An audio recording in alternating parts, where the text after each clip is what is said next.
మళ్ళీ బ్రజేష్ కుమార్ వచ్చినప్పుడు ఆ వాటికి వాటర్ అలాట్మెంట్ కూడా సీరియస్గా ఉంటుంది.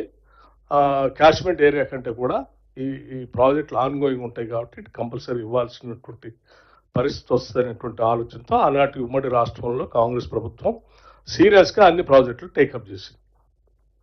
ఆ చేసినటువంటి ప్రాజెక్టులన్నింటినీ ఈ 10 సంవత్సరాల టీఆర్ఎస్ ప్రభుత్వం కంప్లీట్ చేసి ఉంటే ఈరోజు అసలు ప్రాబ్లం లేదు.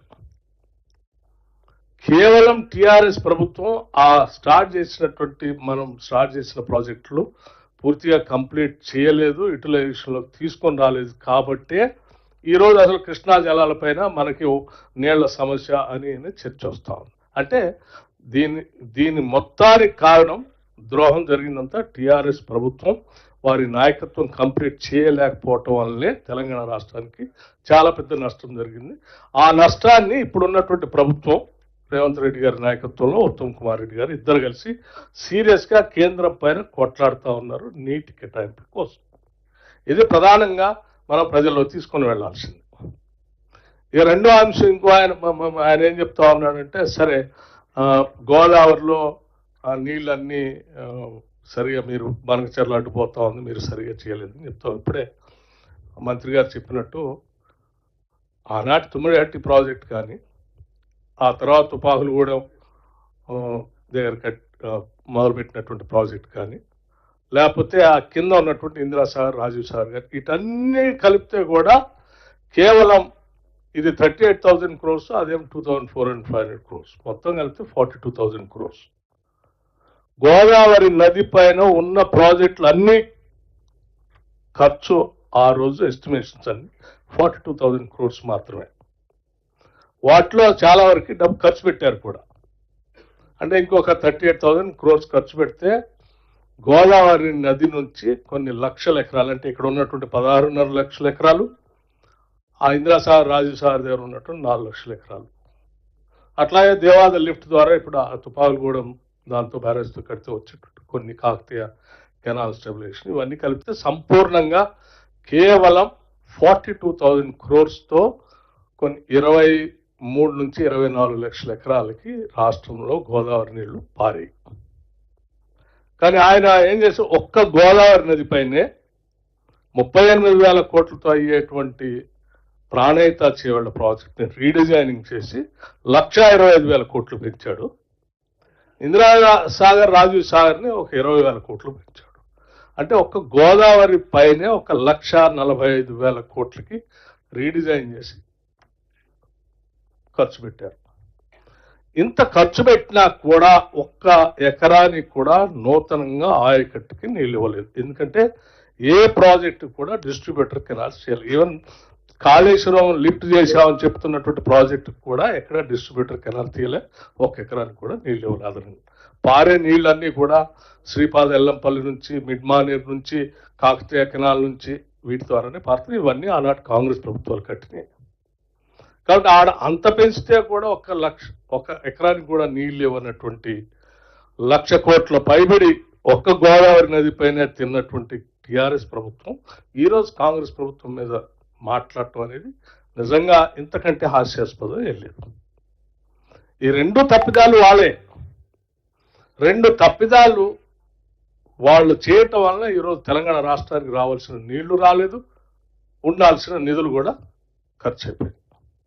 ఇంత ప్రమాదంలో తెలంగాణ రాష్ట్రాన్ని నెట్టేసినటువంటి టీఆర్ఎస్ పార్టీ పైన సమగ్రమైనటువంటి సమాచారం ఇచ్చినటువంటి ఉత్తమ్ కుమార్ రెడ్డి గారు, ముఖ్యమంత్రి గారు ఈ సమాచారాన్ని తీసుకొని మనం ప్రజలకి చెప్తే వాళ్ళు డిఫెన్స్లో ఉండాల్సింది పోయి వాళ్ళు అఫెన్స్గా మాట్లాడుతున్న తప్పులన్నీ వాళ్ళ దగ్గర పెట్టుకోరు.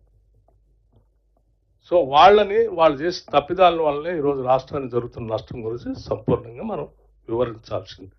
అసలు ఆ ప్రాజెక్టులన్నీ కంప్లీట్ చేసుంటే వాళ్ళ బనకచెర్ల ఇష్యూ వచ్చేది కాదు.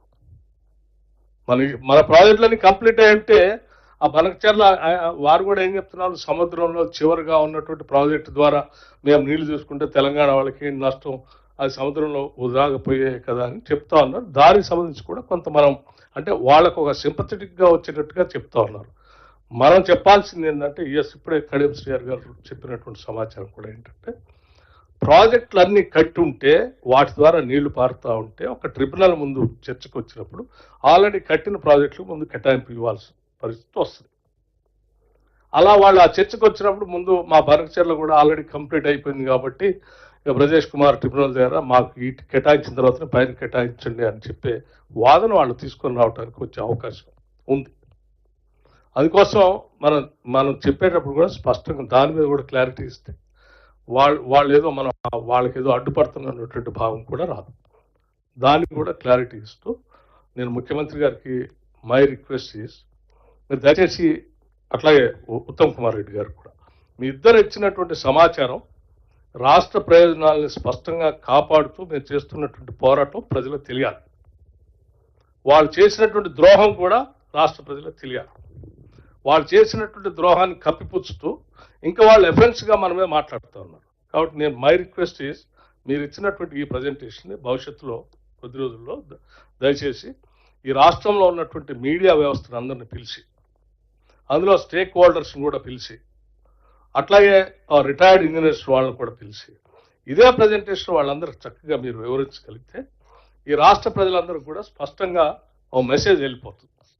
అలా మెసేజ్ వెళ్ళిన తర్వాత ప్రజలందరికీ అర్థమవుతుంది మనం ఎంత కాపాడుతున్నాం వాళ్ళు ఎంత నష్టపరిచింది అనేది తెలిసిన తర్వాత ఆ తర్వాత ఇంకొక యాక్షన్ ప్లాన్ ఒకటి తీసుకొని మీరు ఏ రకంగా ముందు తీసుకొని పోవాలని చెప్తే ఆ రకంగా ప్రజల్లోకి తీసుకొని పోవటానికి మేము స్పష్టంగా సిద్ధంగా ఉన్నాం. వాళ్ళు చేసినటువంటి ఉదాహరణ ఉత్తమ్ కుమార్ రెడ్డి గారు చెప్పినట్టు ఇరిగేషన్ ప్రాజెక్ట్స్ మీద చేసినటువంటి అప్పులు, ఆ అప్పుల ద్వారా ఒక ఎకరానికి నీళ్ళు లేకపోయినా మనం కట్టాల్సిన భారం వడ్డీ విపరీతంగా ప్రతి సంవత్సరం పెరిగిపోతాం.